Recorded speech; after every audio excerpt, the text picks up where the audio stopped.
Hi YouTube, welcome back to my channel. My name is Sherry, and in today's video I'm going to be talking to you about my Damier Ebene collection. I had shared previously that this collection is the one that I feel is the most curated, and by curated I mean I feel like I have all the right pieces in this collection that kind of have made me happy, so thus I have not felt the need to buy any more Damier Ebene, with the exception of one that I did purchase last year. But outside of that, I've been fairly happy with this collection. The way I built this collection was, and this is how I try to keep all of my collections in mind, from the Damier Azur and the Monogram, but this one just kind of fell into place faster and first. And the way I had my mindset around a curated collection was I wanted a small, medium, and large bag, and those bags had to be crossover type bags, meaning they had to be multi-purpose bags, okay?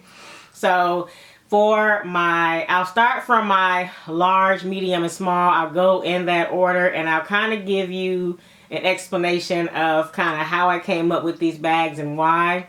So my first bag is actually right here, and this is the Damier Ebene GM tote, never full tote, and this has the cherry red cerise, I'm not really sure what they're calling this, the red interior. I do have my stuff in here because I was using this for travel a couple of weeks ago and I didn't take everything out, but this right here is what I considered as my large bag.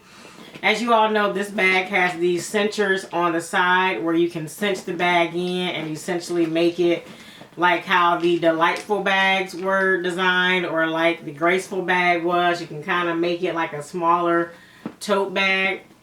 So for anyone who likes to carry large purses or different things like that, but this one may be too large, then this is kind of how this fell into this category. It's multi-purpose for me in that I can cinch it, but this really primarily serves as my work bag and as a travel bag. I tried the size bags on for size, and I actually had like 3 before I finally had to give up and say that I don't really care for the size as an everyday work tote or as a travel bag. They are just way too small, because I like to carry a lot of things when I travel, and then having a 4-year-old is just kind of not big enough for my lifestyle. So this bag fell into my category for my large bag. So once I got this one, I didn't feel the need to get a larger bag like the Graceful size or anything like that to carry that as a purse. This one, if I wanted to carry a Damier Ebene piece as a purse and it was large, I would carry that one as my purse. So now when it comes to my medium-sized bag, I've shown this bag before. This is my Speedy 25. This bag for me is, I don't want to say it's large, but I would consider this a larger size bag, or at least a medium-sized bag. I don't consider this like a small compact bag, especially to some of my other small bags that I have. So when I got this one immediately fell into the medium category for a bag. It's a top handle and I love that, but as I've shared in a previous video, if I want to wear this as a crossbody, I would just attach a strap to it.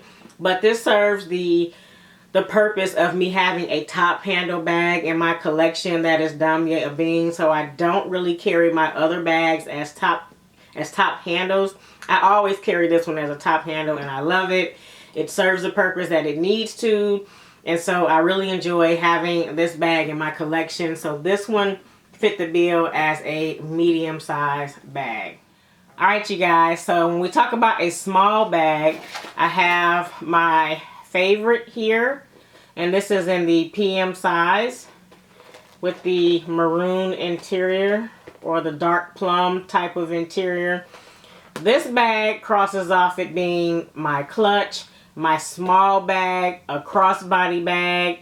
It serves a multitude of purposes in my collection, and when I acquired this, I didn't feel the need to have any other like small bag that was this size, with the exception of the pouch that comes with the Neverfull, which I do have, but I seemingly can't find it right now.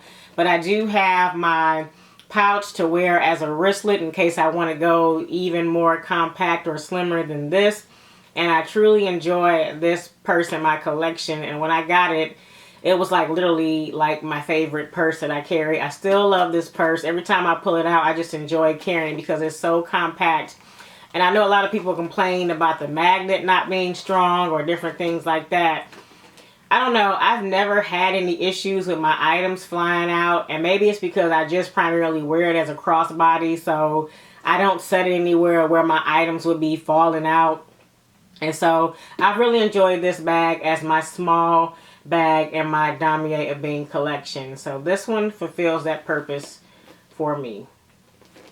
And this is discontinued, so you have to buy this on the pre-love market if you desire to get this bag. Alright you guys, so for my accessories, this is kind of where I'm at with the accessories. I shared that I do have the pouch that comes with the Neverfull, so I do include that as an accessory kind of with these, but I can't find it as I shared, so I'll just move along from that one and kind of go into my first accessory.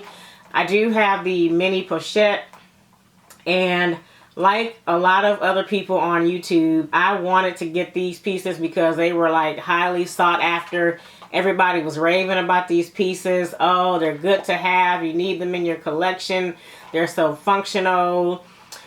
I think I used this like one time, and I was using it as a catch-all, but because I have so many of these small pouches, this one for me kind of didn't serve the purpose as a catch-all.